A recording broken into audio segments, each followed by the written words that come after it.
დიურექსის და ესე იწყება, ნახე. პრეზერვატივები 20-დან 30%-მდე ძვირდება ომის გამო, ირანიში ომის გამო. მოიცა. აბა. გავიაზროთ. არა, ეტყობა რაღაცა იქაური მასალა გამოიყენება წარმოება. ალბათ ისევ ნავთობის რაღაცა გამოიყენება. ნავთობი. რადგან რეზინთან კავშირშია, რაღაცა ნავთობთან იქნება ანუ რეზინაზე კი აი, რეზინა მე რაღაცაში ხო არ დამუშავებული, ცვილში თუ ვაზელინში თუ ხო, ეს არის ნავთობპროდუქტი და ის გაძვირდა. გითხარი ლატექსი არ არის ისა.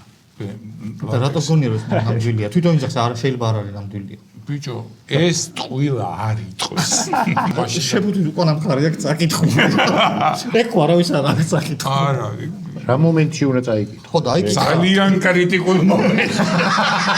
ცოტა ხანი რო გჭირდება. ბიჭო, ქართველი ხო ინსტრუქციას კითხულობს რაღაცა რო გაფუჭდება.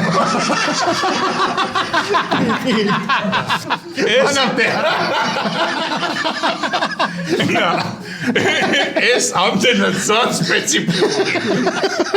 ეს ვისაც საკითხული აქვს, იმისი ისტორია მაინტერესებს. აი როგორი საკითხი არის ყო ამაზე გათვლილი.